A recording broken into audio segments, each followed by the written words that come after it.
Okay, so we're back from our recess, but I'm just gonna quickly go through the opening agenda again, because we had some audio problems. So I'm just going to call the meeting to order. Any declaration of conflicts? Seeing none, I'll have an approval of the agenda. Moved by Jackie, seconded by Paul. All those in favor? Great. We have Councilor McCabe online, so if I don't hear from her, we assume she is in favor, which is great. So thank you so much for joining in. And I will now turn it over to our manager, Donna, to kind of give us the preamble on our report. We have one item on the agenda. It's the presentation of the draft zoning and development bylaw. So over to you, Donna. Thank you, Chair. So the purpose of this meeting today is to review the draft zoning and development bylaw and request that the planning board recommend that council authorizes the draft bylaw to proceed to a public meeting in accordance with section 18 of the Planning Act of Prince Edward Island. And Jacob, our consultant from Fathom, is here to do the review of the draft zoning bylaw. So if this request is granted to proceed to the public meeting of council, the Planning and Heritage Department will cause a notice to be published in a newspaper circulated in the area at least 7 clear days before the meeting is held. So after Jacob's review, the staff recommendation is that the planning board recommend that council approve the convening of a public meeting to provide residents and other interested persons with an opportunity to make representations regarding the City of Charlottetown's draft zoning and development bylaw in accordance with section 18 of the Planning Act of Prince Edward Island. And with that, I would pass it on to Jacob. Thank you, Donna. Thank you to the chair and the committee. We're very happy to be back here presenting the draft zoning and development bylaw to the planning board. As Donna said, my name is Jacob Ritchie. I'm with Fathom Studio. We're a Dartmouth-based planning and architecture firm. We work on projects like this all around the Maritimes. And for the last 14 months, we've been working with your staff team to develop from your official plan down into regulations in the zoning and development bylaw that will see the policies and goals of the official plan achieved. So I'm going to introduce some of the work we've done. I'm going to go over this project in detail. We're going to talk about the regulatory framework that planning exists within on the island. We're going to talk about changes from the current regulation, community input to the new regulation, updates since June, when I was last with the committee of the whole, and the pathway to consideration for adoption. So we're providing a high-level overview of the zoning and development bylaw, how it implements the city's planning direction, and what changes it has from the current regulation, and how community input has shaped the latest draft. I have about 48 slides to go through, but I'm going to keep them tight and try to get through them in half an hour and leave lots of time for Q&A. I think that you're all aware of the work we've been doing. There's some introductory work on these slides that you probably don't need to go into detail on. So Fathom Studio, as I mentioned, we work around the Maritimes. We've been working in Moncton, Charlottetown, the town of Wolfville, or Muckdo, and we have an architectural specialty and focus on working with Indigenous communities, building friendship centers across Nova Scotia and New Brunswick, and we've been on some in PEI. So you are updating your planning documents right now. The official plan was updated between 2022 and 2024 through an intensive effort with your staff and a consulting team. That took a little bit of review time at the province and was officially adopted earlier this year in 2026. The official plan adoption by council allowed your staff to start working on the regulations that came behind it. So we were hired in late 2024 to begin working on this project, and now in mid-2026 are bringing it to a close. Again, when you're updating a zoning and development bylaw, you're here to implement the official plan direction. We're also modernizing your current bylaw. We're providing clear rules for applicants, staff, council, and the public. I'll talk a lot about clarity tonight. I think it's the most important thing you do when you update policy and regulations, is you provide clarity to everyone who has a say and a part in building the future of this city. That goes for the public who live here today and want to see this become a city that matches the city it was when they decided to settle here.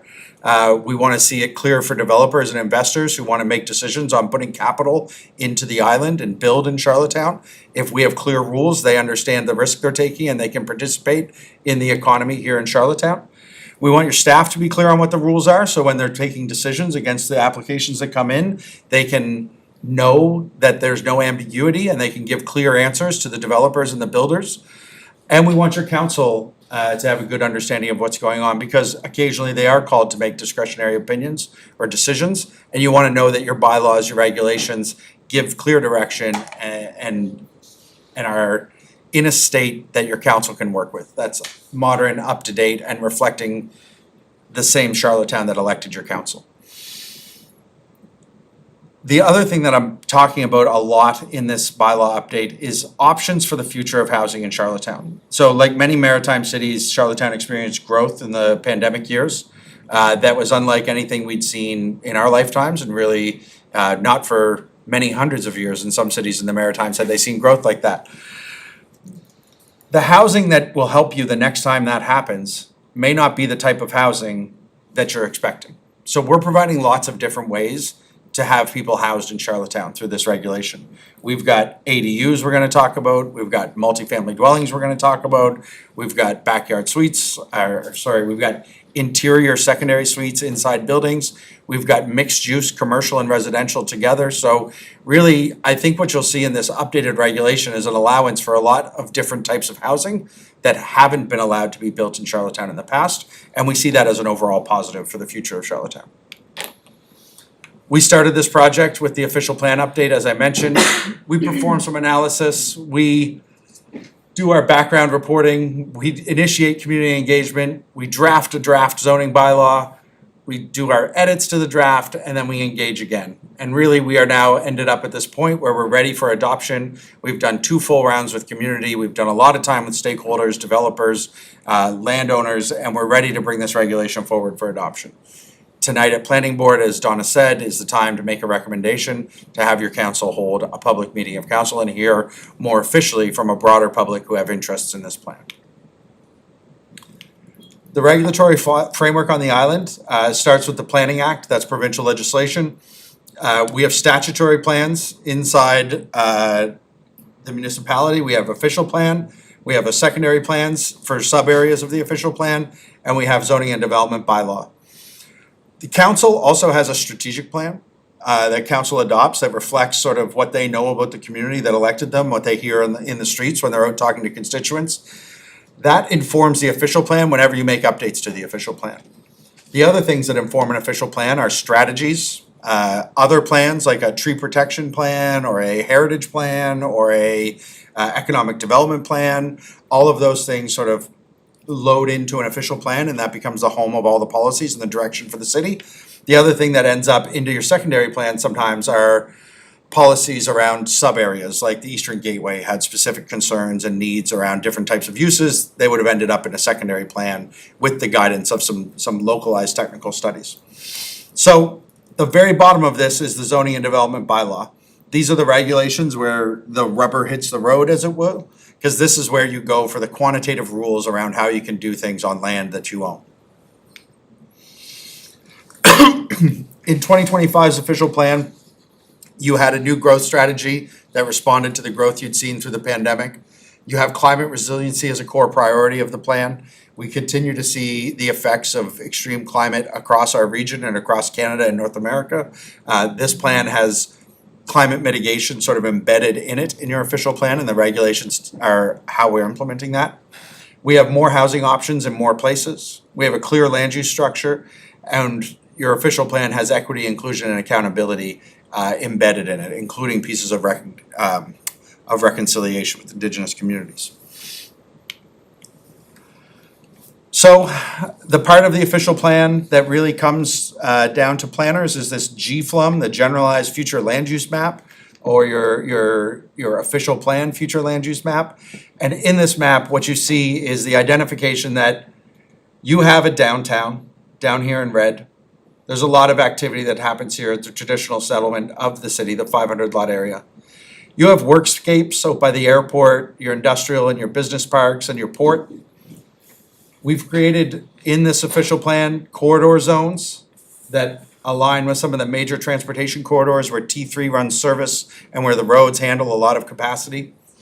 You have nodes where two of those corridors meet, two or more of those corridors meet. We have institutional zones with hospitals, long-term care and university uses, parks and public spaces in green, and an eastern gateway area near the bridge to Stratford. And you have urban expansion at the edges of the city. This was the official plan direction that was adopted, and then we work within that to see what the different shades of land use that are gonna exist in inside each of those designations. At the same time, the federal government was looking to have a role in how municipalities shape their future. They targeted a few things specifically, wanting to see more density in residential areas that already had services, and they wanted to see new types of housing on offer, and they wanted to see transit supportive development, so putting density in areas where the roads and the transit systems could support alternative modes of transportation. I like to think of this as a policy intervention from the federal government to try to have municipalities make good financial decisions. So I see density and the changes we're making to put more housing in places where you already have service to be a prudent financial decision for the municipality, because infrastructure is very expensive. The cost of infrastructure to the standards we need in 2026 are continuing to rise. And there is no better way to take advantage of the investments Charlottetown has made over the past hundreds of years than putting density where you already have infrastructure. There's always a question of the capacity of that infrastructure, but by and large, putting density in areas where you already have roads, sidewalks, sewers, transit, commercial uses, all of those things that you have paid for as Charlottetown makes sense now. And when we grow beyond our boundary, or when we grow into the urban expansion zone, we want to do that in a really careful way so that the new roads that we're building for new housing in those zones are able to be supported by the new tax base you create at the same time. So the federal government did intervene by creating the Housing Accelerator Fund. They wanted to create more housing, and moreover, they wanted it to be in places where they know cities have already invested. And to be fair to the other orders of government, the federal and provincial governments across this country had contributed greatly to the building of the infrastructure as they've come through with different funding programs over the last few decades. So they're not completely neutral parties when it comes to the question of where infrastructure gets built. In Charlottetown, there were 8 commitments in the Housing Accelerator Fund initiative package: implementing the new official plan and zoning bylaw, create an accessory dwelling unit program, create an e-permitting system, reduce parking requirements, redevelop for higher density apartments in certain areas, incentivize missing middle housing, create density bonusing and design standards, and remove exclusionary zoning and promote density generally. 5 of these, arguably 6 of these, are addressed directly in the adoption of the official plan and the zoning and development bylaw. The ones that aren't are the e-permitting system and the accessory dwelling unit program is being supported further, but you had already gone down a path with backyard suites and some other details on this in the path. But really, it's the e-permitting system is the major issue, major part of your HAF that's not addressed in the zoning and development bylaw. So, changes from your current regulations. Here are the 7 key changes. We have a simplified zoning structure. You had 37 zones for a little over 9,000 lots in the city of Charlottetown. We're down to 17 or 18 zones. I have it on a slide later. We have revised building permits and development pathways. So we've created site plan approval as a very preferred path for most of the development we see. That's a path that doesn't see your council getting involved in discretionary decision making, but we put tight design rules around the type of buildings that are allowed. And the trade-off is you get a faster path to go, but you don't go to council. So you don't go to council for discretionary, but you do follow the rules that we write. We've reduced and or eliminated parking minimums throughout the high density areas of this bylaw. We have development streamlining, so built form standards manage compatibility through clear rules instead of subjective review. We have ADUs, so I mentioned this, 4 units as of right is a term that the federal government used a lot when doling out the HAF money. In Charlottetown, it was 4 units as of right where appropriate. And I'm gonna talk a bit tonight about how we've interpreted where appropriate and what that means for the lots throughout the residential neighborhoods of Charlottetown.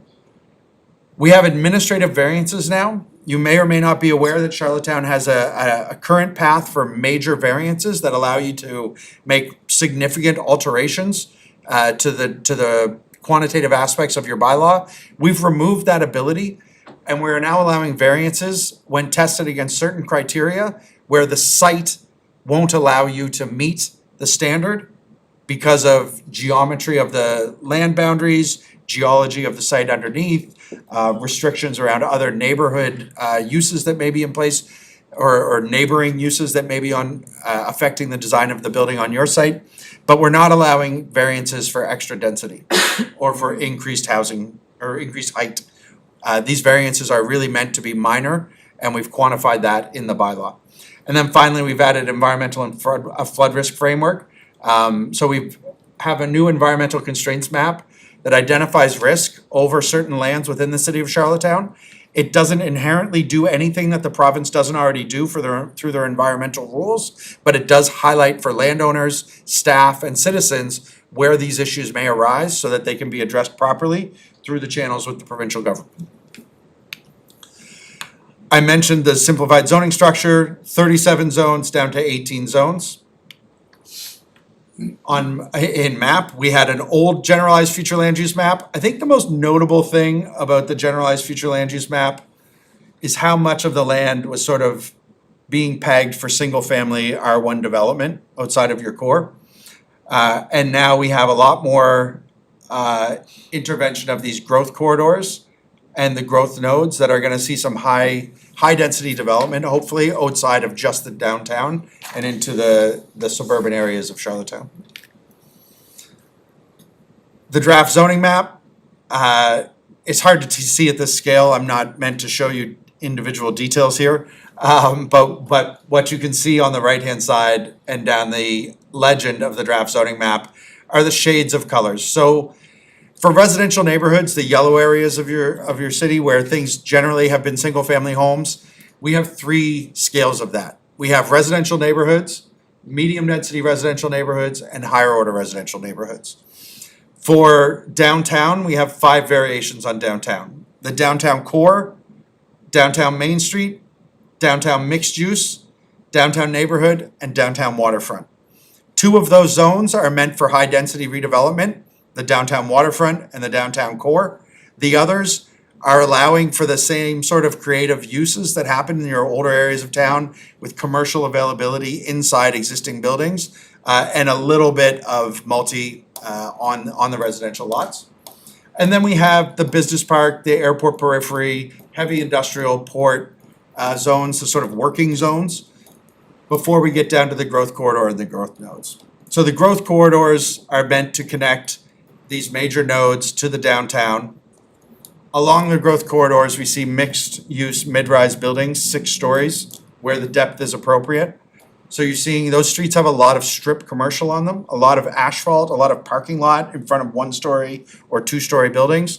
These growth corridors are incentivizing those owners to redevelop those into mid-rise buildings as soon as possible, so you can get a higher and better use of that land. We have 3 development pathways: the as of right approvals, the site plan approvals, and the development agreement approval process. The site plan and DA submission checklist tells the applicant what they need to do to submit an application to your planning department for stage 1 and stage 2. So again, just clarity, you own a piece of land, you wanna know how to apply to get entitlements on your land, we've laid it out clearly in the development pathways document. We have created a new building permit process that goes from the single-stage building permit that was preceded by a single-stage development permit to a 2-stage building permit process, where the planning review of the building permit is embedded in the building permit process rather than as a separate development permit or DP ahead of the building permit or BP. So it's very common that a DP and a BP are two separate processes inside a municipal planning office. We've put them into one, trusting your nimble and aligned planning team to be able to do both and get those building permits out faster. It also moves the focus away from appeals of development permits. Appeals of development permits in Charlottetown have been an ongoing IRAC unknown for many landowners. So we're eliminating the development permit, eliminating that appeal path, and focusing on building permits that meet the rules that are set out in your bylaw. I talked about clarifying variances off the bat, that we wanted to make sure that they are falling within defined processes. So a development officer can review certain dimensional variances now. It reduces unnecessary discretional approvals, keeps larger or more complex issues in the appropriate review stream. It supports predictable criteria-based decisions, and it does not remove the review. It moves the right type of review to the right level. So a development officer is gonna be able to, if a side yard requirement is 3 meters, you're gonna be able to have that reviewed by a development officer with no other involvement from elected officials if it falls within a threshold, say 10% of the overall dimension. If it goes beyond that, we don't have a path for that variance. So we're proposing to really tighten up on the bylaw, but what we do have, if someone is in a zone and the building they want to build doesn't fit that zone, we wanna support rezoning applications more than we wanna support major variance applications. A rezoning application has a process inside with the staff team. It generally highlights for everyone on the policy team and the applications team that something big is happening, and we need to study and think about what this might affect in the neighborhood. And it lets you think about not just the one site, but every site in Charlottetown that has that zone. Because if that zone's a problem for one developer, there's a chance it's a problem for more developers. The site-specific major variances don't tend to trigger that level of review. They get treated as, what do we need to do for this specific site to get them through the application process? And we feel like they erode faith in the planning and the city staff if we do more and more of those major variances. So we wanna push people towards a rezoning process and handle administrative variances within a limit inside your staff team. We're introducing clearer built form standards. This image, I'm not gonna go through it, but throughout the bylaw, every zone has an image showing a prototypical building and then identifying the parts of the quantitative requirements with callouts specific to how they are measured, which should give the designers the ability to understand the envelope of building mass that is allowable on the site. These are well received if they are understood equally by your staff and the design community. And when this bylaw is adopted, it would behoove your staff to set up some time with local architects and designers and do those sort of lunch and learn sessions where your local professionals can learn about the intentions of city staff, so that when they're designing buildings, they've got those questions already answered in their head, and it will streamline their design and application process as well. So, 4 units as of right. This is a meat right here. We're gonna need some meat.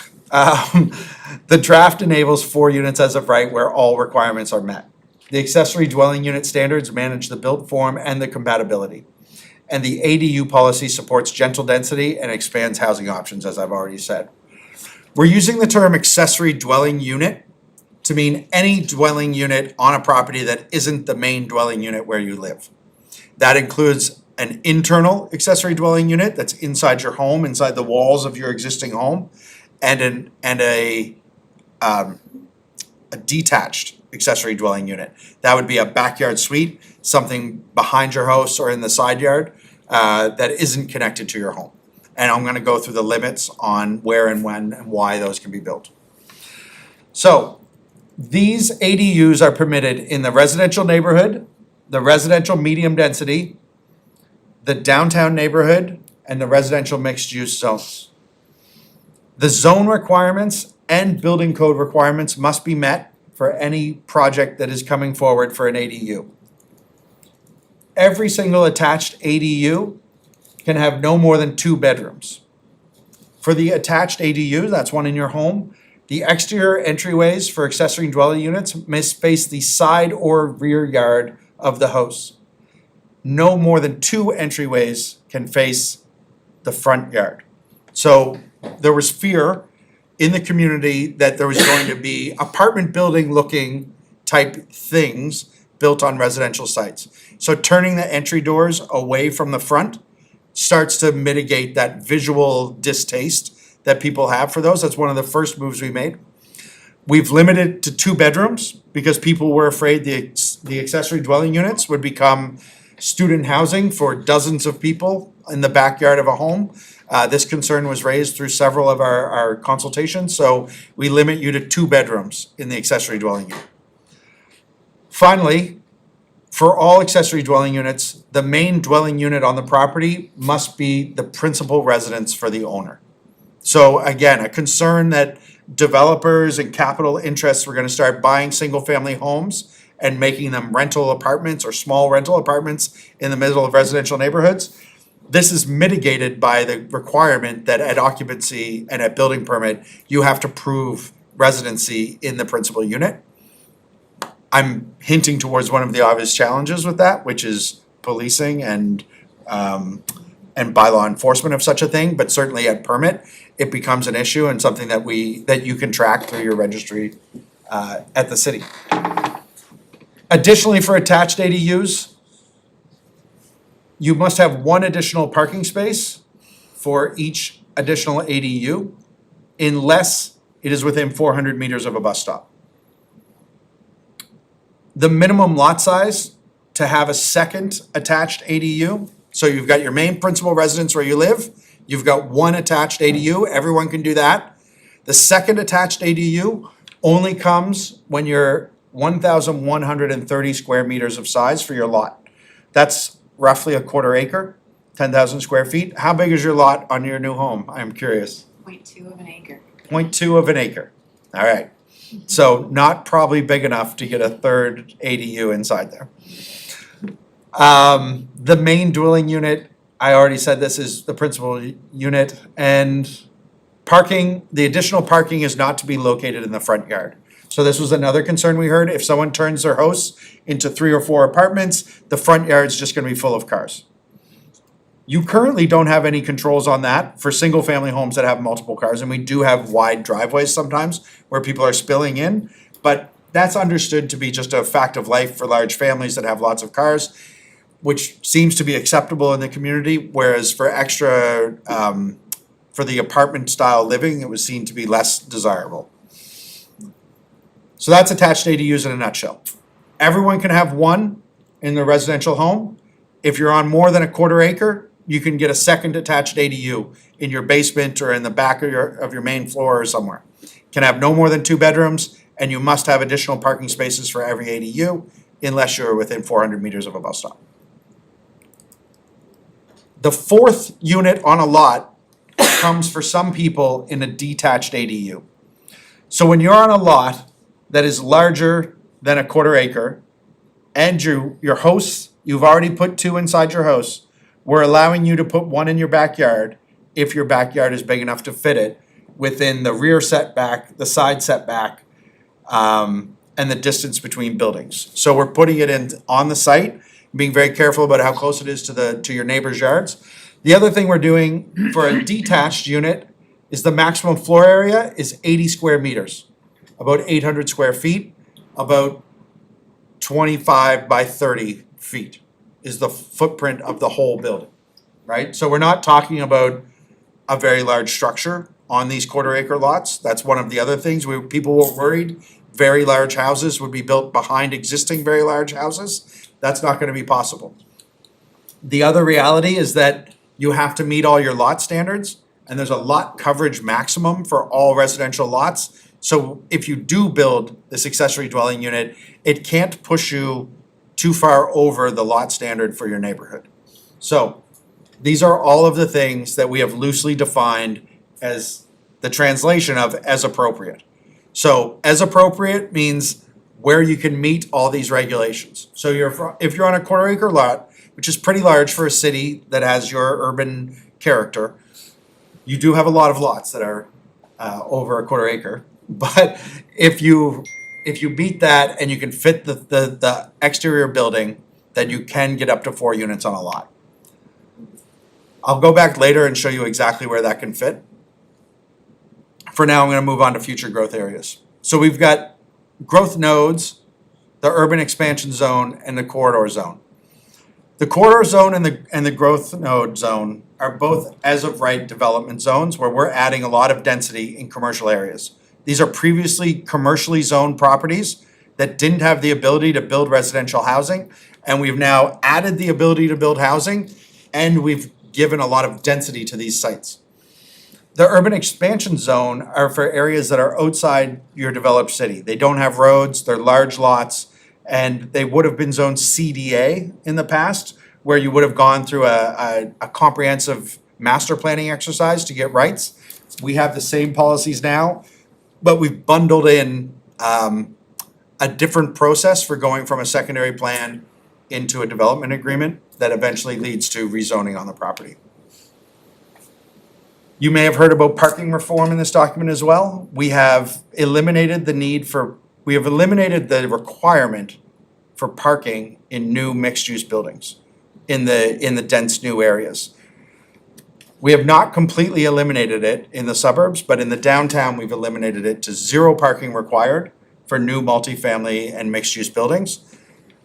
We'll talk about that, I'm sure, in the Q&A. We don't feel that means it won't be built. We're just saying the city doesn't require it. Flood risk and environmental protection. As I mentioned, we have a coastal flooding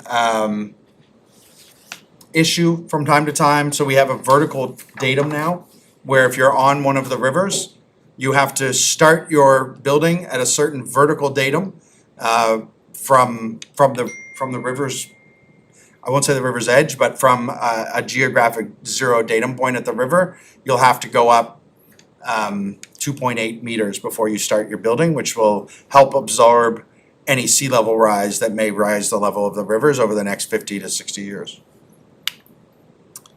So that's the run through of all the changes. I know that's very dense and it's a lot of information.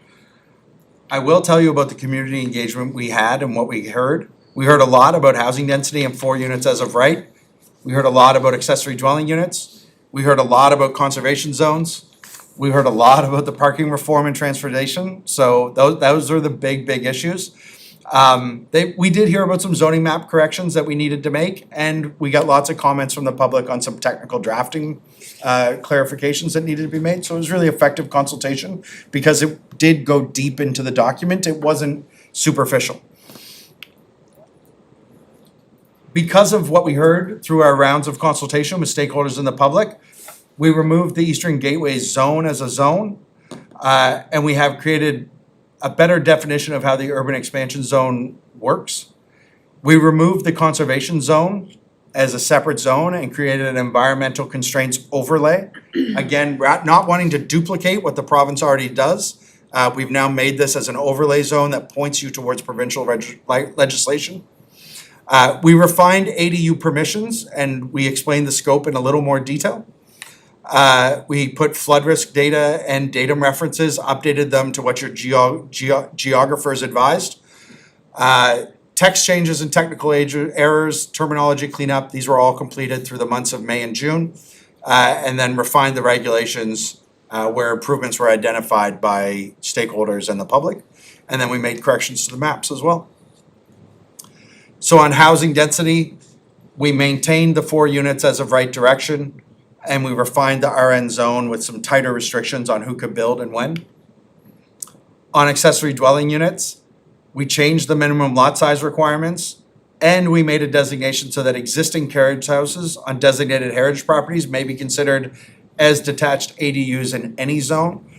You may be familiar with some large heritage homes that have large carriage houses. There were a few instances where developers wanted to take advantage of that large empty space and turn it into more units in an area that was already targeted for more density. It was a reasonable adjustment. We fixed some ADU cross-reference issues and we clarified all ADU provisions. So this brings me back to the ADU conversation. As I mentioned, this map shows RN and DN zones that are less than 2 acres and can meet the lot size requirements. So everything in red on this document cannot support 4 units as of right. So when we say 4 units as of right as appropriate, what our regulations say is that for most of your first generation suburbs and your 500 lot area, 4 units as of right is not appropriate because those lots aren't big enough to handle it. What's interesting, what happened in the 1970s and 60s is that we went and built suburbs with larger and larger lots. So you'll see this ring or this bound of a lot of yellow through here, where these subdivisions were mostly built in the 50s, 60s, and 70s on larger lots. And it turns out those lots, if the owners so choose, could handle the 2 secondary or the 2 accessory dwelling units in the building and the 1 backyard suite. The other neat thing about this, or the other interesting thing for us planning nerds, all the suburbs we've built since the 90s are too small. The lots got smaller again because developers started to be worried about how many lots per meter of road, and they started to make the lots smaller again. So where we are saying 4 units as of right is appropriate is in your mid-century suburbs, the stuff that was built in the 50s, 60s, and 70s. Some of your most mature residential neighborhoods have the lot dimensions, the small footprint on the original structure, and there's just a lot of space to allow a detached accessory dwelling unit on those properties if the owners so choose. What we're going to hear and what you may be feeling and what we heard from people is that because those neighborhoods have been single-family R1 neighborhoods for so long, it's a bigger change for them because they're not townhouse neighborhoods. They're not apartment neighborhoods. They're single-family neighborhoods. So the distance from being a single-family home to a place where 4 units are appropriate is a bigger difference than it would have been on some of the downtown lots where apartment buildings have popped up over the last, 25 to 50 years. On the numbers, you have 14,274 lots in Charlottetown. 9,820 of them are zoned either RN or DN. You just gotta wave a hand or something. So when we looked at it, 14% of RN and DN lots, or 1,300 lots, may be able to accommodate up to 2 units, based on the rules we've written. About 3,120 lots may be able to accommodate up to 4 units. Of those, 3,000 of them are in the RN area. So we talked about 4 units as of right, as a direction that council wanted us to look at. We made sure we were not doing it on every property in Charlottetown. The 9,820 lots that are RN or DN are mostly single-family homes or duplexes today. And on 22% of those lots, you will be able to build 4 units through these regulations. I will take this opportunity to mention the other constraints beyond a regulation on doing this. These lots have an existing home on them that has value, both to the person who owns it or the person who may be considering buying it. The idea that someone would tear that down to build something new with 3 units in it and build a backyard suite, the economics are difficult to understand on that. The cost to build the backyard suite comes with a pretty heavy infrastructure cost. You have to connect to city water, sewer. You have to put electrical servicing in to today's standard. We see pricing on these backyard suites, even at an 800 square foot footprint, the pricing is between $100,000 and $170,000 to build that on your property. So I don't want to say that means people won't do it. There will be people that will build the backyard suites. Sometimes they'll be building them because they want the rental income to help them with their mortgage payment. Sometimes they'll be doing it for a family member to live in, like they would have in a backyard suite already allowed in the bylaw. But it's not the get-rich-quick scheme that is theorized and worried about when we talk about adding 4 units as of right. There is tremendous cost to doing it. It is only in limited circumstances when you can do it. And there's another factor that comes in when we talk to communities about these sort of changes is all of us care a lot about our neighbors. in our neighborhoods. And I think there's a significant social cost to doing something that is out of character with your neighborhood. And I think we've seen that mitigate the take up on some of these 4 units as of right. So I say all that not to put cold water on it, but just to say it's not as, if we had the power as planners to change a bylaw and see an entire city changed overnight, I think we'd be pretty excited, but we don't actually get that power. There's so much human choice in the decisions around real estate and land that I don't think we see that change as quickly as some of the stuff we're afraid of. But we will see the benefit to adding these units in these residential neighborhoods because these neighborhoods have great services today. Great schools, great parks, great recreation facilities, and right now we want to see those services maximized. Some examples on scale. 80 square meters is that pink rectangle that says ADU. This is one neighborhood we've anonymized in Charlottetown just to show you the types of lot sizes you guys have, where the side yard and rear yard setbacks are, so you won't see this right up against a house. Side yards are already pretty small. A lot of these won't be built in people's side yards. Your side yard is where you're closest to your neighbor. And it's unlikely in most cases that this ADU is gonna pop up and be that much closer to your neighbor than your home already is. A larger lot example, you can see again on some of these large house, large lots, how small 80 square feet really is. It's not a massive change to the lot, let alone to the neighborhood, if we start to see these ADUs added. And you can see as well, that double lot to the right, like you have these instances, actually there's very large lots on both sides of our example property here, where you have a lot of room to breathe, as it were.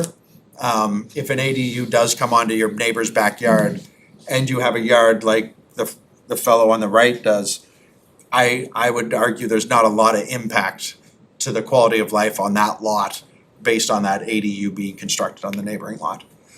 Now, downtown, this is a DM zone, downtown neighborhood zone in the 500 lot area.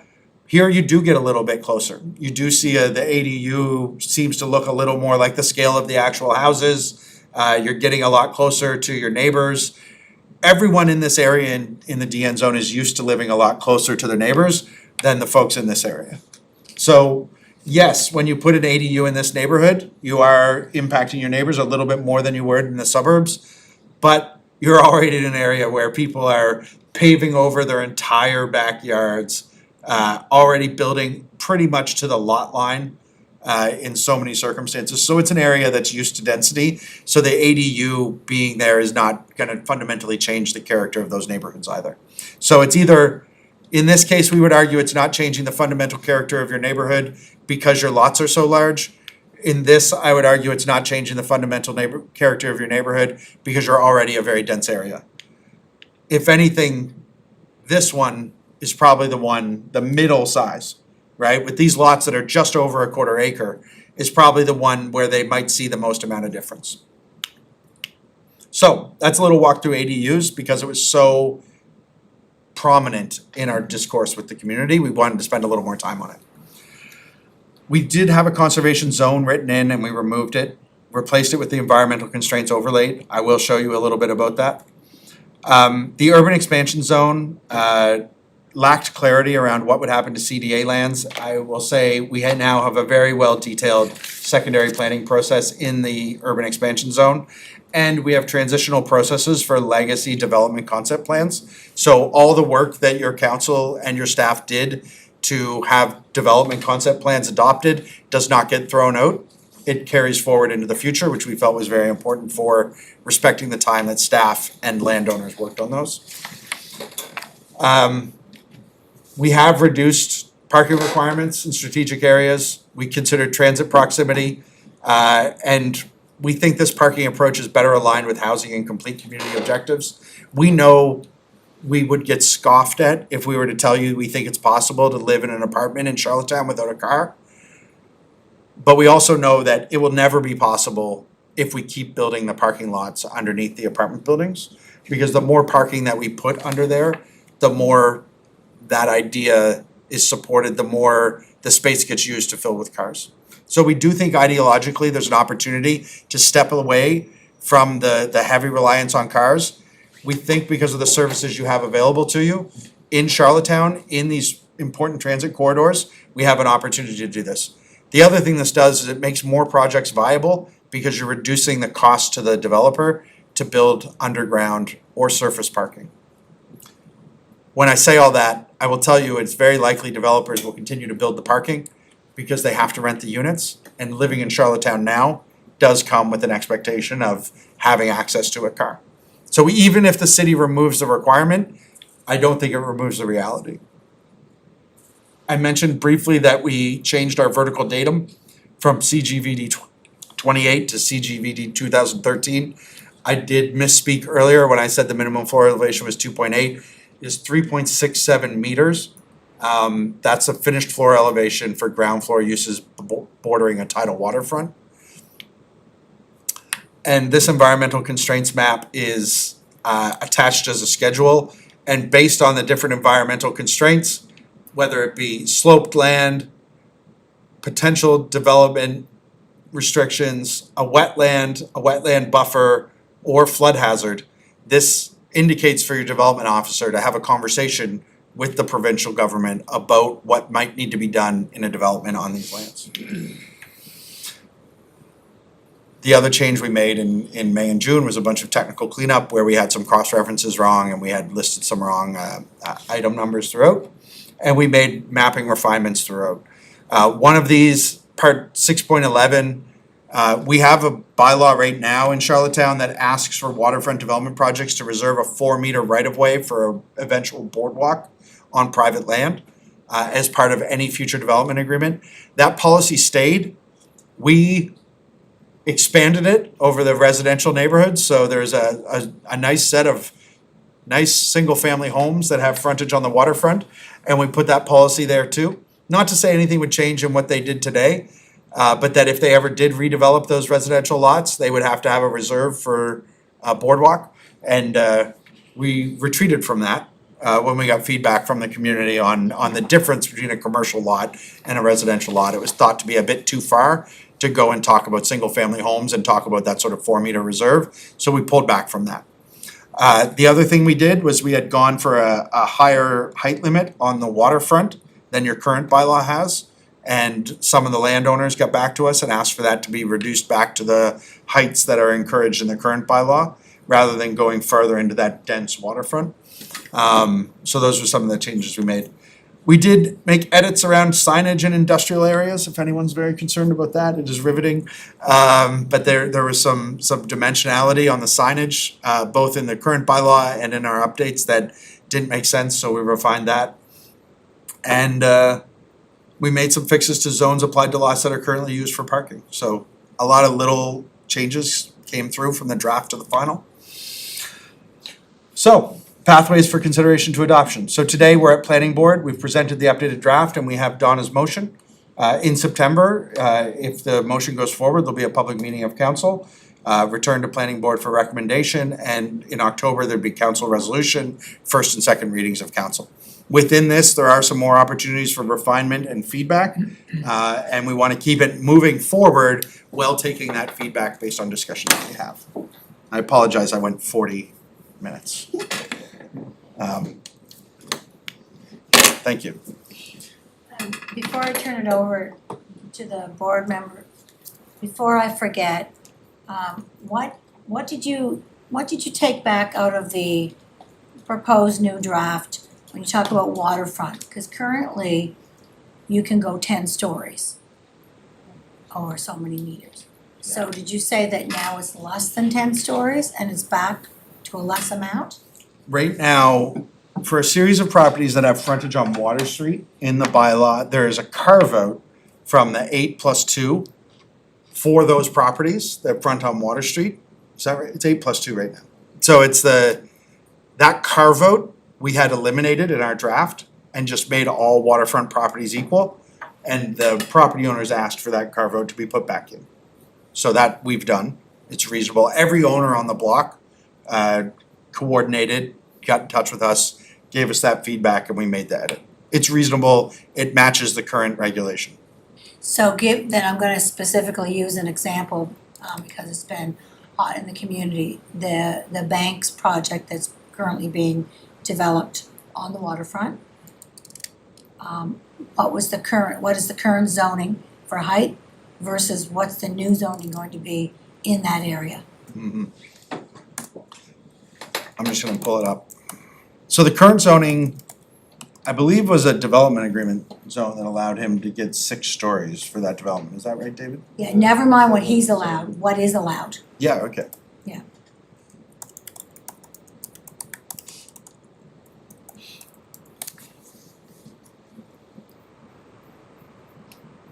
And while you're looking it up, so clearly there was no carve out in that area like there was in other areas of the waterfront where you could go 8 plus 2. We didn't have that carve out down in that area, is that correct? That's correct. That area was, so that property is a little bit different because it's not on the regular street grid, Okay, right? So it wasn't part of that carve out for the facing Water Street.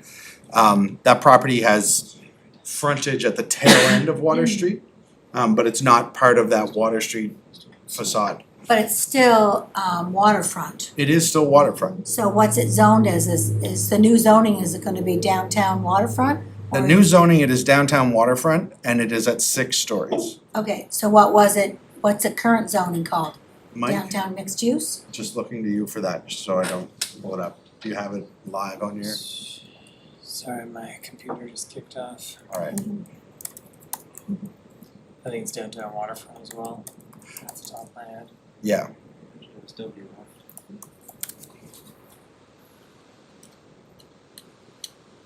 See if I can, Because if waterfront, if the current waterfront development is 8 plus 2, how did, if waterfront, if it's under that zoning, how did it get moved from 8 plus 2, like the others, down to 6?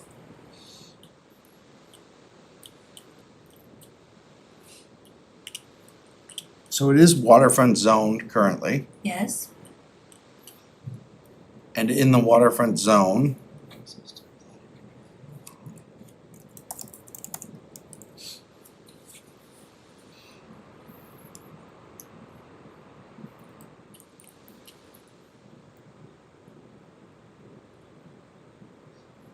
the maximum height is 16.5 meters for properties adjacent to Water Street and 24.5 meters for all other properties.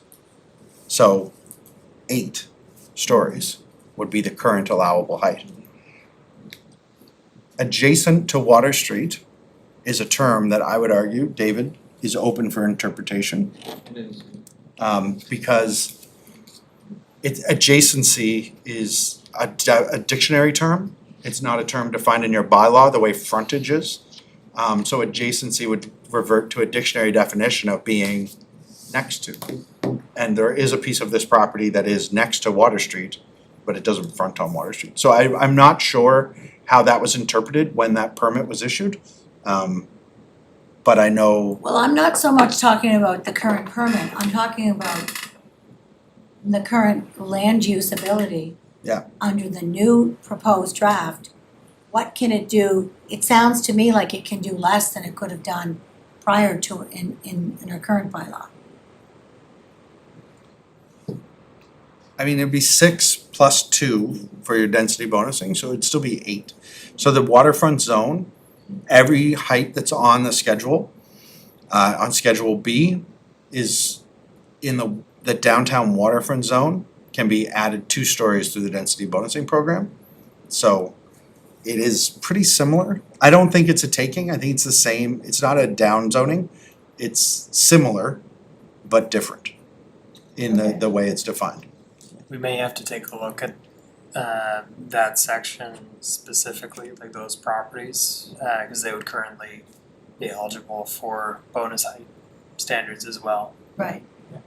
Yeah, because currently the way it's worded, it's not, they're not. Yeah. Yeah, so I think that that's just something that we can flag, because, you know, the current property owner there will definitely flag that, and fair enough, they should. And then we also put a caveat in there that there's a residential section of waterfront where that is going to remain at the 6-story, is it not?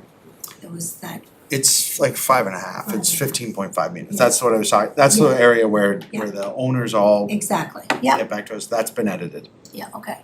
Yeah, but I think we should flag that area because as he just pointed out, what is adjacent? And, I think it's an area that's gonna be confusing if we don't iron it out. We can note that. Right, okay. So I have a few other questions, but I'm just gonna open it up to the board first. Paul? It's a good presentation. And the thrust seems to be, in addition to what's gonna happen within the city, is that it is gonna streamline the approval process considerably. And I just wonder if you have a sense of, like, we see a lot of variances. And I've often thought too many, but do you have a sense of how, to what degree that's gonna be reduced? Well, I mean, the way we've written it here, you won't see variances at planning board because we don't have major variances anymore. Variances can be handled by staff at an administrative level or rejected. And that's what I was talking about with if we reject an application for a variance that exceeds the limits of the administrative variance, the staff, I am sure, would provide a recommendation to the landowner on other avenues that may be open to them through rezoning or plan amendment, but not variance. And so that kind of segues right into another concern that I have is on variances, and I understand that we have an overabundance of them.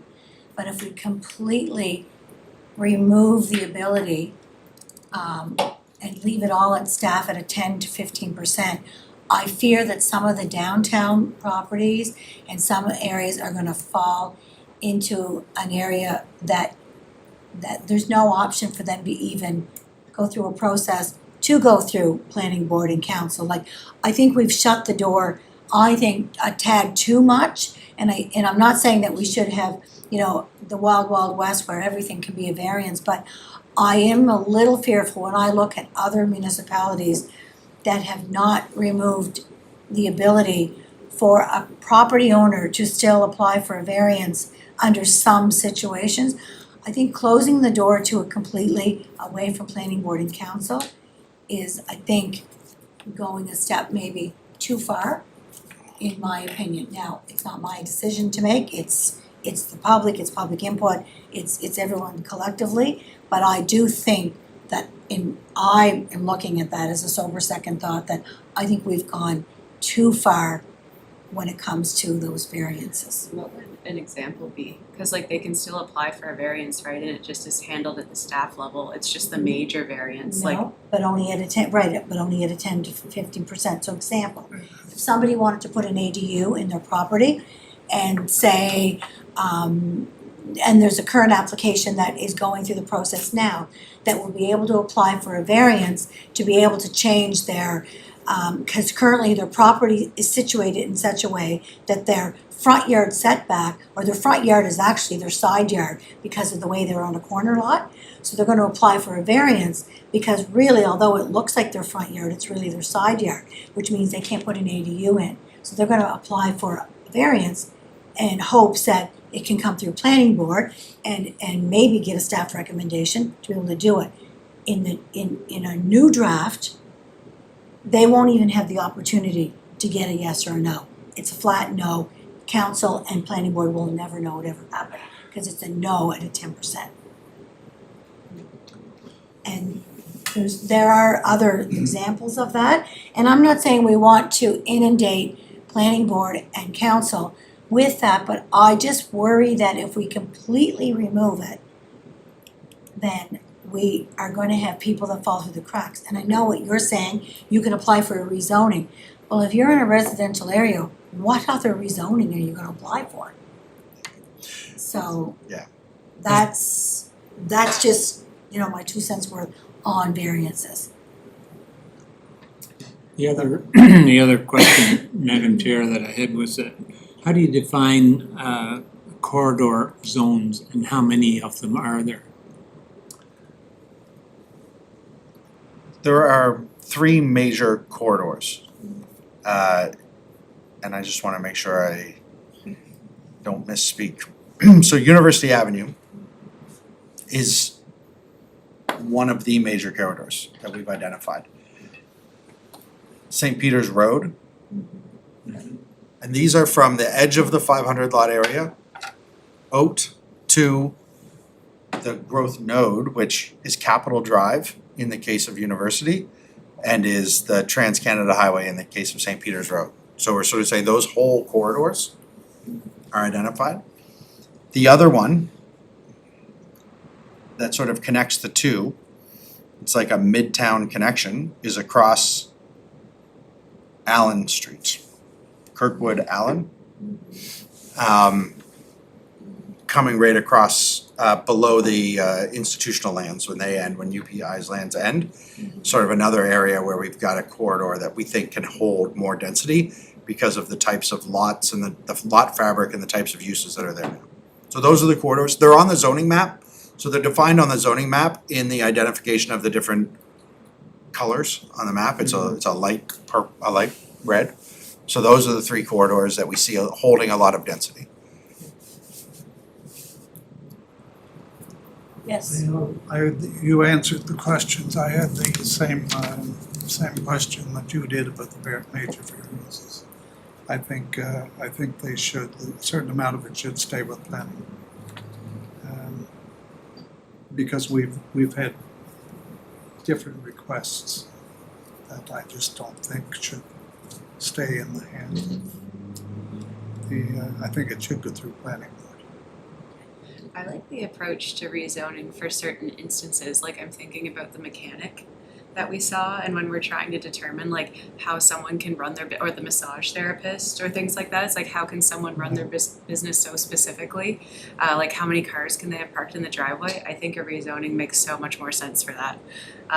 Like so easy. But I do hear what you're saying is that like maybe for things about like front yard setback or like what corner of their lot do they consider the front entrance? Like maybe there just needs to be a bit more give there. I can see both sides. And there's properties in the downtown area that have, say, like an existing accessory dwelling unit in their backyard that is like a storage building or something like that. So the rules are slightly different for that because there's no one living in it. But a lot of people are now taking those and they're transferring them into ADUs. But of course, the setbacks won't in line if it's turned into residential versus their storage building. And they might be out by, so many, they might need a few extra inches, but or meters, whatever that might be. But they won't even have the ability to even try. And then from there go and meet the existing building code where they'd have to remove the products on the back of their buildings and put in combustible, like non-combustible. Like I get that there'd be other components to it, but they would not even have the ability because of these teeny lots downtown. So it kind of defeats the whole purpose of increasing density in the areas where are walkable, that so many of them are going to be just removed right out of it because they just can't meet the. I just worry that if we don't give somebody the ability to have it evaluated on a one-off, that we might be closing the door on the ability for the whole purpose of this is increased density. Do I have to excuse myself? Oh, Madam yes, okay, thank you. I just have one more question. Yeah. I'm sorry. I just have one more question. The 2.8 meter water line to the, is that from the high water line or? It's not high water, so the geographers and the hydrologists have gotten away from high water marks Okay. as a term, and they're using a geodatic geodatic datum.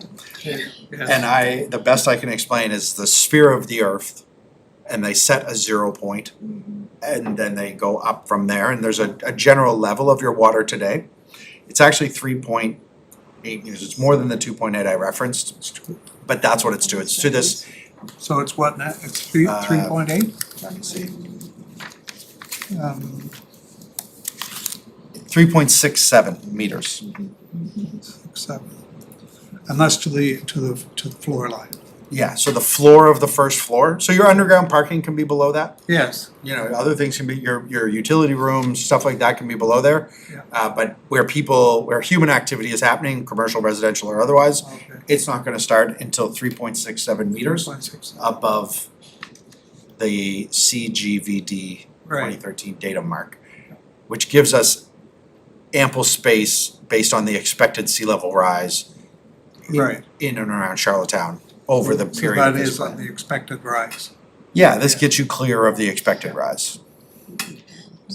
Fair enough. Well, yeah, TBD, I guess. Good point, Donna. Good terrifying point. Zen? Yes, thank you, Madam Chair. Just on the variance, I kind of echoing with the Deputy Mayor's sentiment on, we are closing the door and it is being too harsh on certain type of, as you pointed out, the cityscape has changed and it has not changed, in a linear way. It has changed in a more like, at one point the lots were smaller, then lots went bigger, then the lots started getting smaller in the 90s, right? So you are going to see applications where you would see variance, above 10%, or may not be enough to, justify rezoning, or may not even qualify for rezoning based on the, adjacent land use, right? And that is also a disincentive for a lot of people because you don't want to go through an entire rezoning process to make a change, which is basically an addition of 10% of the radiance, right? So my suggestion is that if we can look into a lower limit and an upper limit, right? Lower limit is less than 10%, the staff can do it, great, and it doesn't need to be here. Upper limit, right? If we can have an upper limit variance, beyond which that's a red line. You have to go through rezoning process, or if with from a planning point of view, if the rezoning is not possible, then of course you can't build it, right? So maybe we can do maybe somewhere between 20%, 25%, and up to then maybe the planning board and the council can take a look into that. Or maybe the council doesn't need to take a look into it. Maybe the final decision would be with the planning board in such cases. Staff, planning board, and done. Anything that goes to the council beyond that, and it probably is a question of rezoning afterwards. We can certainly look at other options, so just caution that planning board is just a recommending body, so There any are decision there would are have to precedents include around council. it as well, because in certain cases, I can't remember, it doesn't really go to the council. It stays with the planning board, and if the decision has been made, then that is considered a final decision. At the end of the day, I do understand, even if you look at the Planning Act, the nature of the planning board is not just about just making recommendations, but actually supporting, the planning of the city or the town in that case.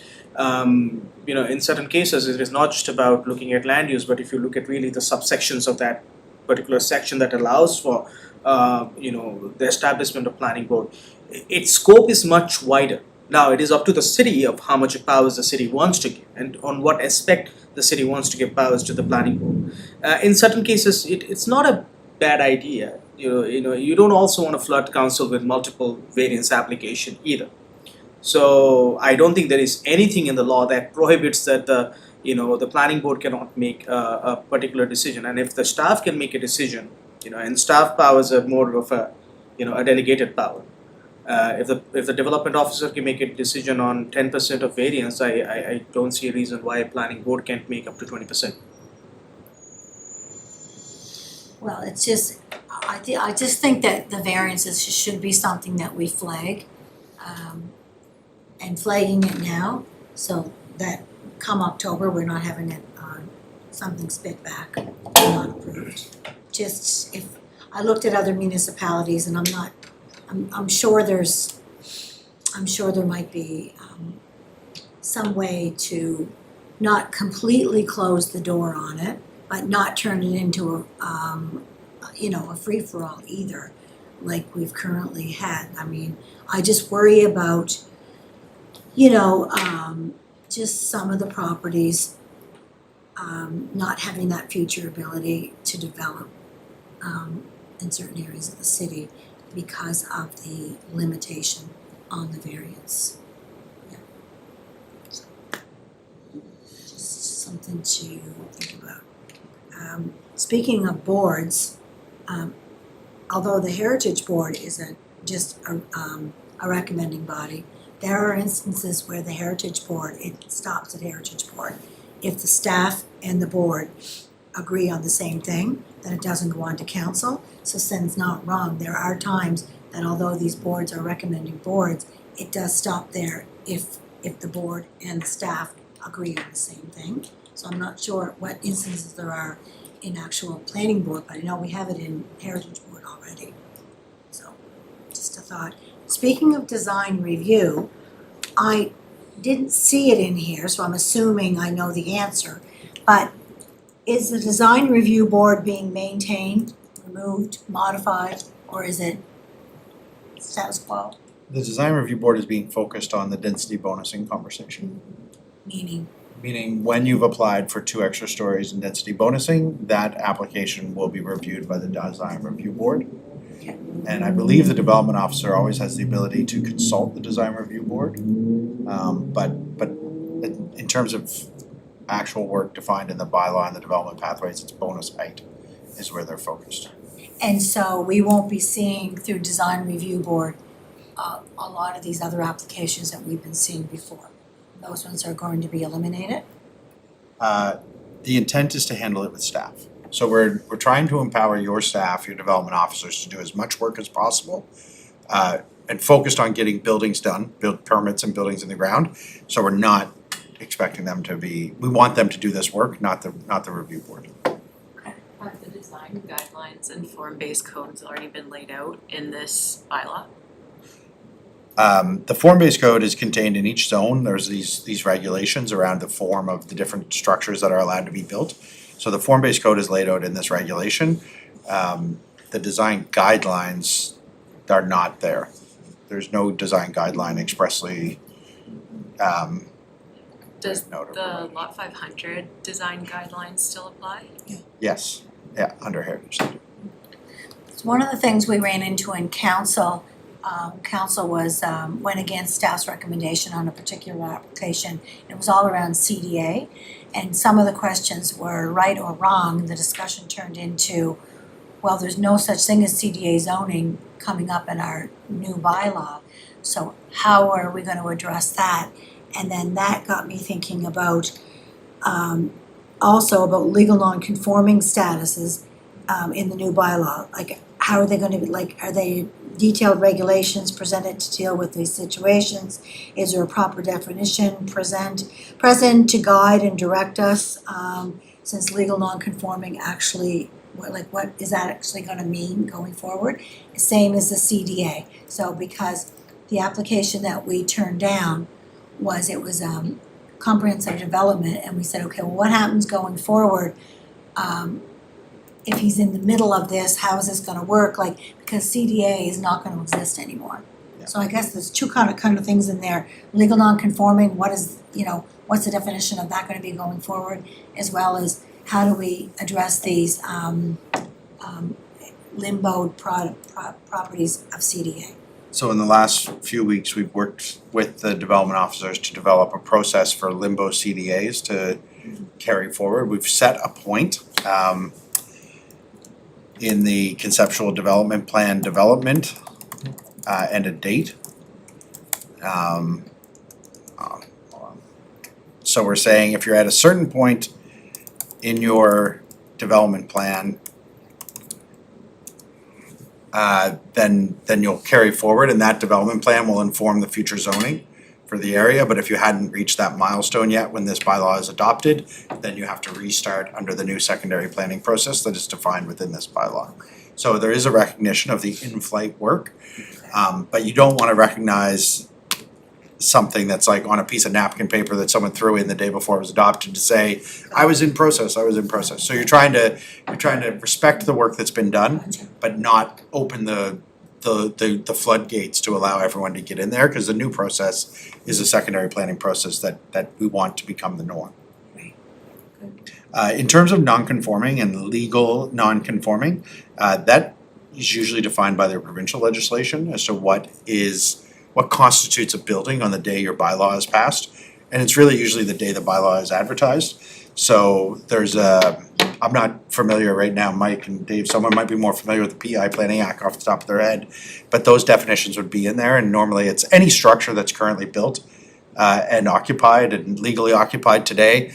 If this bylaw makes parts of that illegal, it is a legal non-conforming because it was built and occupied. The gray area is around the stuff that's under construction. So clearly, you know, the ICF building down the street there that's under construction, that's a building. It's gonna maintain its rights based on its permit that it had to be constructed.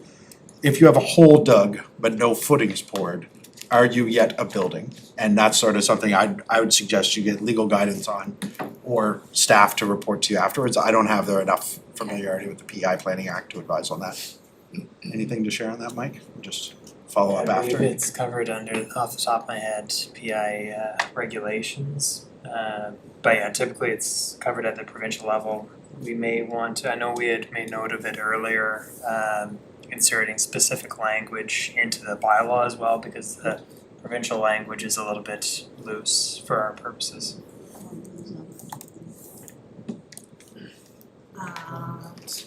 Any other questions? You're saying if the basement was dug but there was no footings, is it a building? Well, it became a building when you had your plans drawn up, right?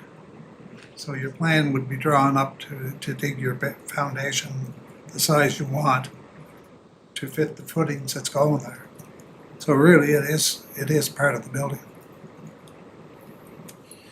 I mean, I certainly can see that argument, but I tend to lean towards the wanting more allowance. Do you say that from knowledge of the PI Planning Act and how it interprets under construction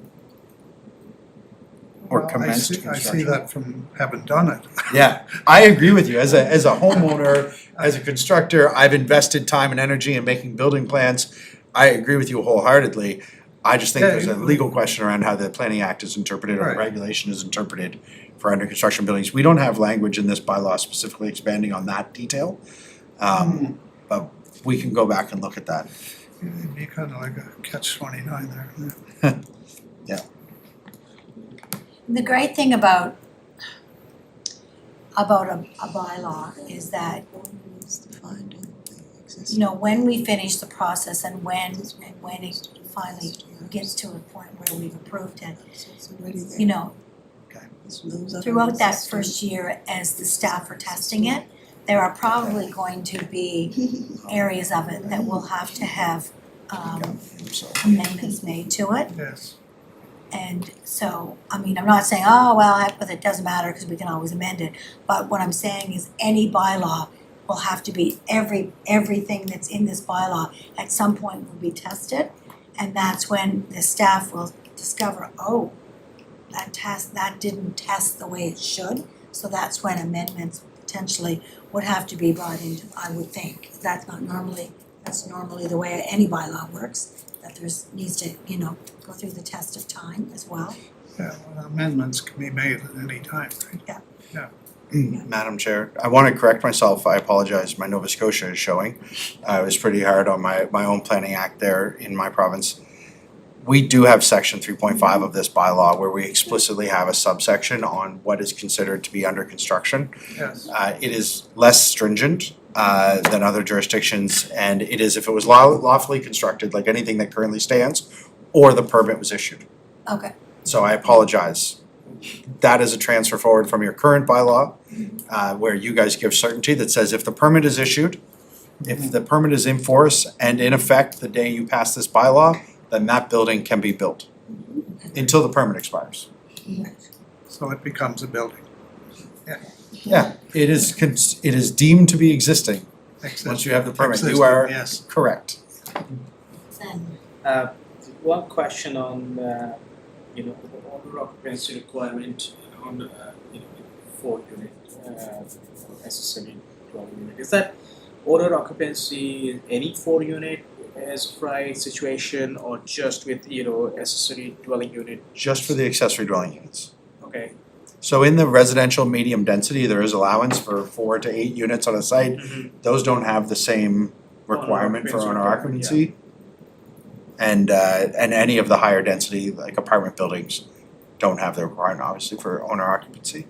It was seen as a necessary addition to the bylaw based on the residential character of the RN zones. To allow that idea that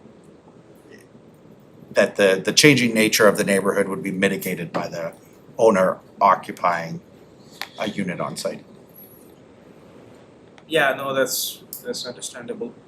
But what about, some non-profit housings and, situations, cooperative housings, right? And and that can be challenging, and how would you enforce owner occupancy requirement in such a situations?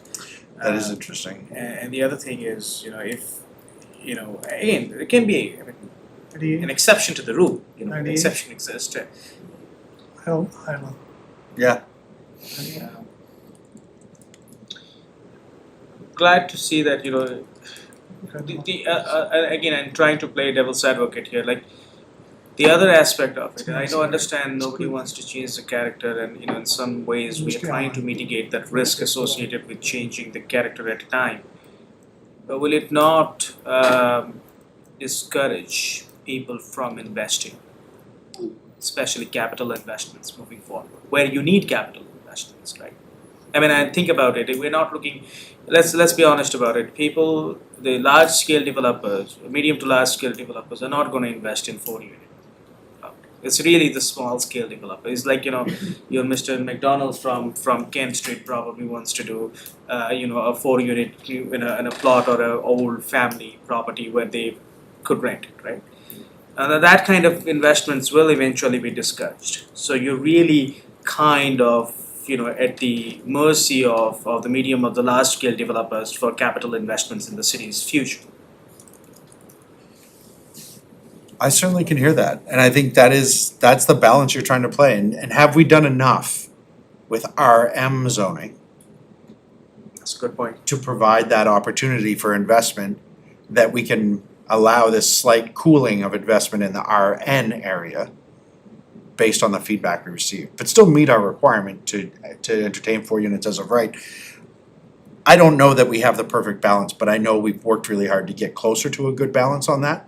And there is a substantial part of the yellow that is RM and even RH. And RH allows cluster housing and townhouse and a lot of models that would be good for investors.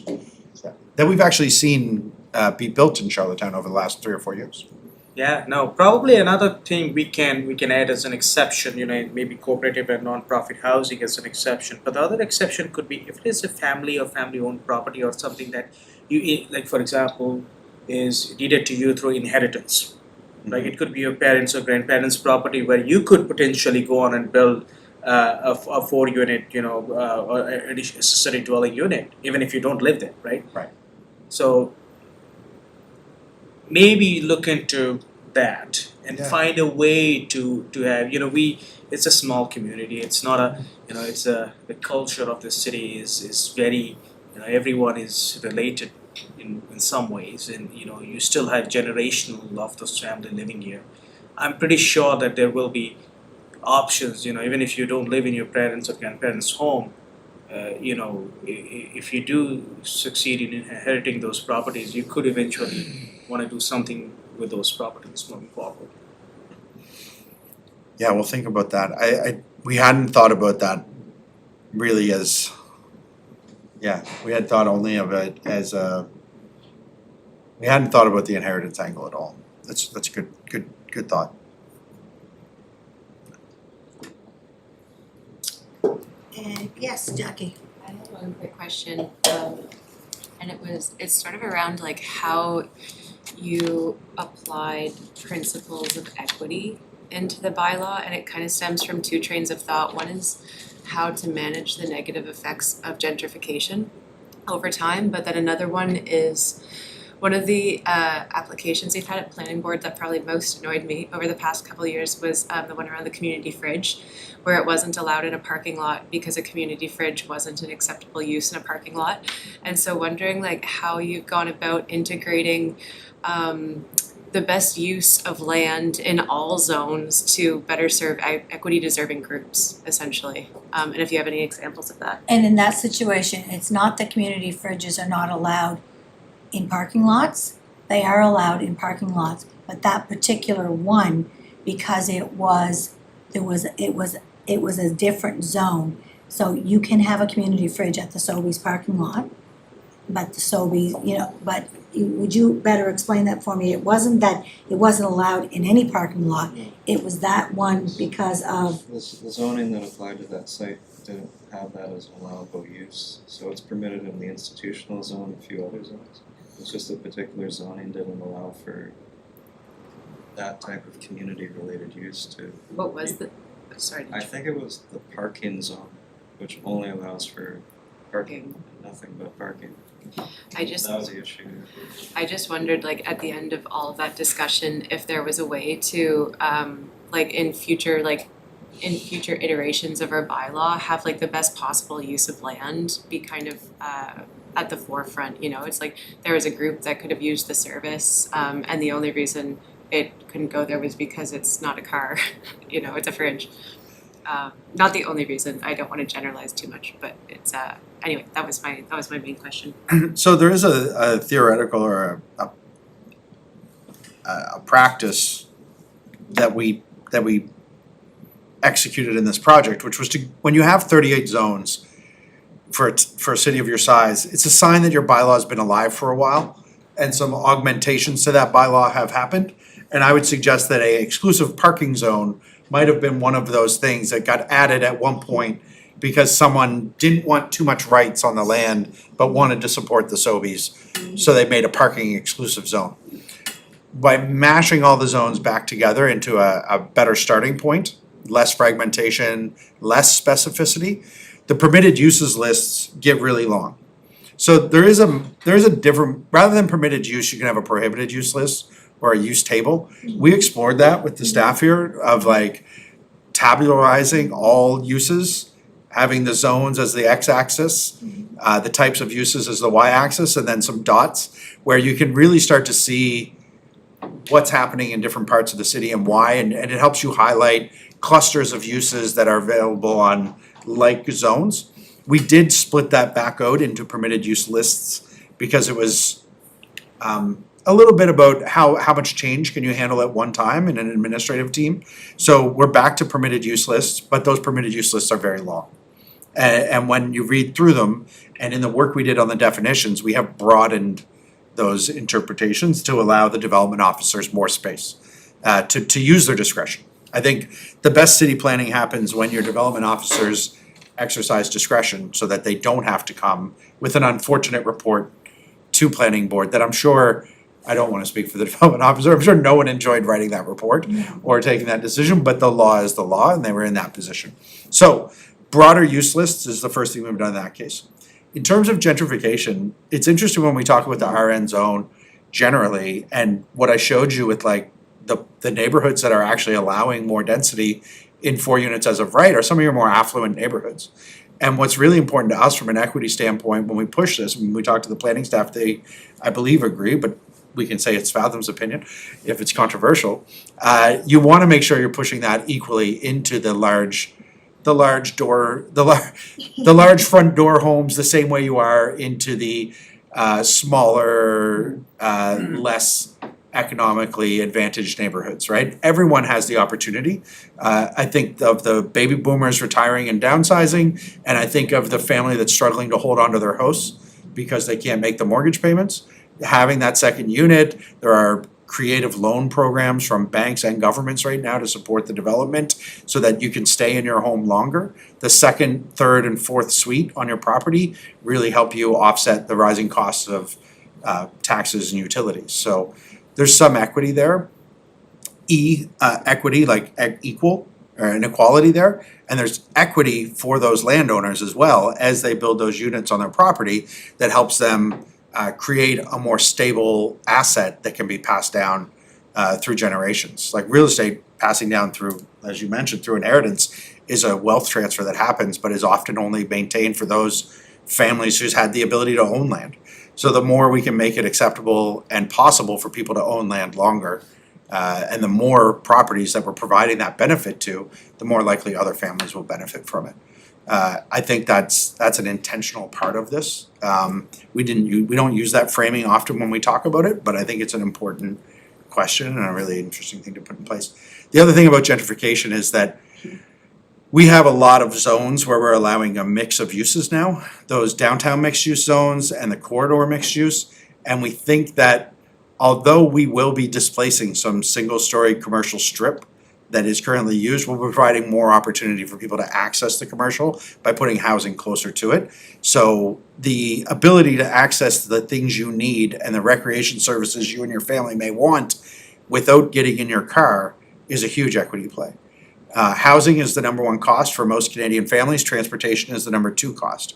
H plus T, housing plus transportation, takes up a huge chunk of Canadians' family budgets. And if we can make the T smaller and smaller by putting the right uses in the neighborhoods where we're allowing density, then we're making your city more affordable, even if we're not, even if we're still struggling under the cost of housing. By removing that T cost or lessening it, you're making it a much more equitable city. Makes sense. Thanks.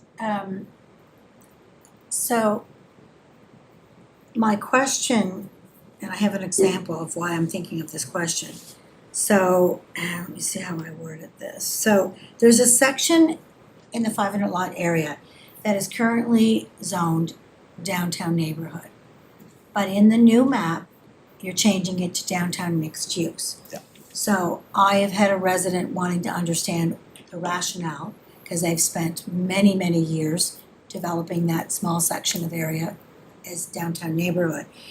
And then that led me into the actual bigger question, and that would be, do we have properties currently in our mapping that should be either upzoned or downzoned? And that little section might be a perfect example of that those small amount of properties should they remain as downtown neighborhood and not be clustered into downtown mixed use. So that's an example I know of, and I'm just wondering, are there others out there that we need to put an allowance in the zoning map to look at that? But that's one specific example that I have. So that's on the east side of downtown. Yeah, that would be Prince, you're coming down Lower Prince Street area, each 97, 99-ish, that little area, yeah. So why that would have happened, we would have seen enough signals in doing our analysis of changes in the use of the buildings in that neighborhood, either through application or intention, to say these buildings are already converting to office and other commercial uses. We're not advocating for actually much more height at all or density on these sites. It's really just saying you can do a lot more commercial activities in these buildings. And there is an ability on the larger lots to do redevelopment or additions that support that. So it's office as well as commercial use that's being loaded in there that's not available in the downtown neighborhood zone. And I think it goes from the 3 stories for downtown neighborhood, we allow 4 stories in downtown mixed use. You do have some corner buildings, like some brick older buildings in that area that aren't single family homes, but they define some of the corners around there on the east end of the 500 lot area. And that would have been a cue to us to say this neighborhood might be able to be a bit of a transition to these much smaller residential neighbors farther east or farther to the south. So that was the. But correct me if I'm wrong, if we change that little cluster of properties from downtown neighborhood to downtown mixed use, when you look at the permitted uses, somebody can put a bar in there. Yeah. And so then all of a sudden, the club section, which is beautifully set up in, the Docks Corner area, has now expanded. So I'm speaking on behalf of some of these residents that have put a substantial amount of money into their downtown neighborhood feel that are now being told it's going to be downtown mixed use. I'm just playing devil's advocate, asking for a rationale. And because these residents are going to come out at the public hearing, and we're going to need to be prepared to be able to back up our reason for why we're doing that to that cluster of homes, which leads me back to the question was, are there properties currently in the mapping that need to be either upzoned or downzoned? So it was the presence of surface parking, large commercial uses, churches, large institutional uses on those blocks, that led us to those blocks being identified differently than DN zones. Of course, planning board, council, the community has lots of opportunity for feedback on this, and we are at a point in time where the GIS tool can change that back with very little effort. It's just a matter of how do we feel about it, and how are the residents thinking about it? And so maybe it's certainly something that we encourage then, the people we've heard from, to encourage them to come out to these public hearings so we can hear their feedback and get it on public record. Is that the idea then? We look at that and we hear what they have to say in September on those. Yeah. Sure. Great. Any other questions for now? Yes, Lee? No, I'm done. Okay. That's it. And there will be opportunities after the public hearing, once we hear Right. from the residents. So right now, we have a recommendation from staff to move this on to council, to proceed to a public meeting. Does anyone want to move that? Okay, moved by Jackie, seconded by Sen, that we move this on to council for, recommendation for a public hearing. Any questions on the resolution? Seeing none, all those in favor?